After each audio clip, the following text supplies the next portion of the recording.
You are doing it right now, breathing. The one thing your body was supposed to handle automatically, and you are probably doing it wrong.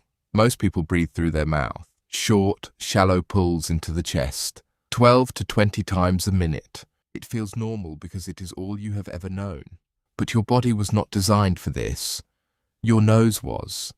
Nasal breathing filters air, humidifies it and slows it down. It produces nitric oxide, a molecule that opens blood vessels and delivers oxygen to your cells more efficiently. Mouth breathing skips all of that. Stanford researcher Andrew Huberman has spent years studying how breathing pattern directly controls your nervous system.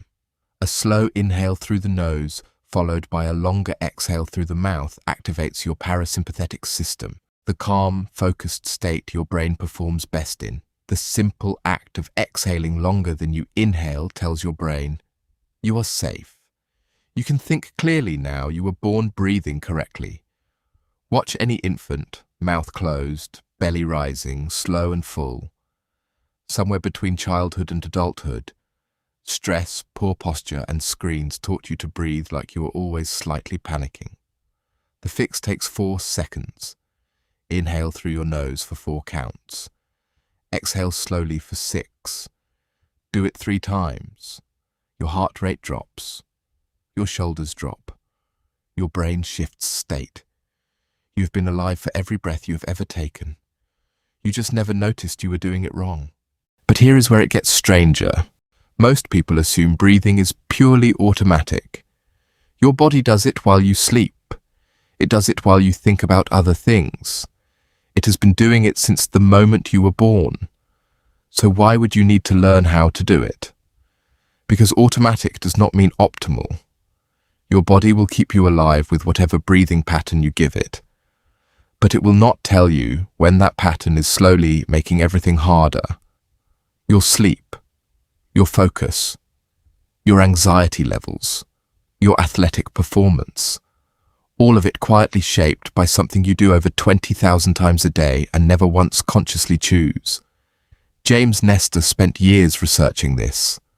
His book Breath, published in 2020, documented what happens when humans breathe incorrectly over long periods. He worked with Stanford professor Jayakar Nayak to run a controlled experiment. For 10 days, Nestor and a colleague plugged their noses with silicone, forcing themselves to breathe entirely through their mouths. The results were striking. Blood pressure rose. Snoring increased dramatically. Sleep quality collapsed. Stress hormone levels climbed. And all of this happened in just 10 days. 10 days of mouth breathing. In healthy adults. With no other changes, then they unplugged their noses and switched to nasal breathing for 10 days. Everything reversed. Blood pressure dropped, sleep improved, snoring nearly disappeared. The same bodies, the same people, different breathing pattern, completely different outcomes. Now think about what you do every night when you sleep. Most adults are partial mouth breathers during sleep. They do not know this because they are unconscious when it happens. But the signs are there. You wake up with a dry mouth. Your throat feels scratchy. You are tired even after a full night of sleep. Your jaw is tense. These are not random symptoms. They are signals from a body that spent the night in the wrong breathing mode. There is a structure in your nose called the nasal cycle. Every few hours, your body automatically shifts airflow from one nostril to the other. This is not random. Each nostril connects to a different side of the brain. Right nostril breathing is linked to the sympathetic nervous system, activating, energizing, cortisol raising. Left nostril breathing connects to the parasympathetic system, calming, restorative, blood pressure lowering. Your body already knows this. It has been cycling through these states your entire life. You just never noticed. Ancient yoga traditions noticed. The practice of pranayama, controlled breathing, is over 3,000 years old. What those practitioners discovered through observation, modern science is now confirming through measurement. Alternate nostril breathing, a technique where you manually close one nostril at a time, has been shown in multiple studies to reduce blood pressure, lower heart rate variability, and shift the brain toward calmer states. A 2013 study in the International Journal of Yoga found significant reductions in anxiety after just a few weeks of daily practice. They did not have fMRI machines. They did not have blood pressure cuffs. They had attention. They paid close enough attention to their own breathing that they figured out something scientists are still publishing papers about. You have that same attention available to you right now. Here is something that will change how you breathe for the rest of today. Put one hand on your chest. Put the other on your belly. Now breathe normally. Which hand moves first? If it is the chest hand, you are a chest breather. You are using the top third of your lungs.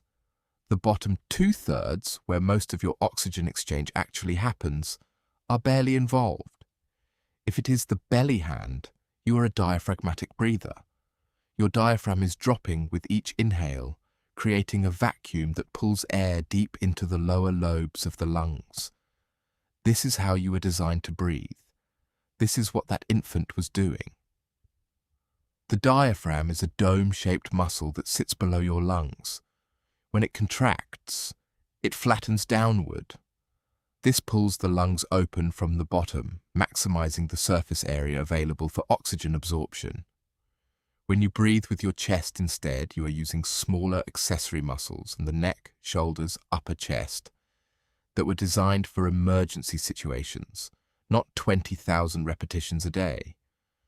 This is why chronic chest breathers often have tight necks and shoulders. Their emergency breathing muscles have been working a full shift every single day. Dr. Peter Litchfield, a behavioral physiologist who has spent decades studying breathing biomechanics, calls this breathing pattern dysregulation, and he argues it is one of the most underdiagnosed contributors to anxiety, fatigue, and poor cognitive performance in modern adults. Not a disease, not a disorder, just a habit. A deeply ingrained, largely unconscious habit that your body learned somewhere between childhood and adulthood and has been running on autopilot ever since. The good news is that habits can change. Your breathing is unique among your automatic bodily functions. Your heart beats without your input. Your digestive system works without your input. But your breath sits at the intersection of automatic and voluntary. You can choose to override it at any moment, and that makes it the single most accessible lever you have for changing your physiological state in real time. There is a technique used by the United States Navy SEALs before high-pressure operations. It is called box breathing. 4 counts in, hold for 4, 4 counts out, hold for 4. The box.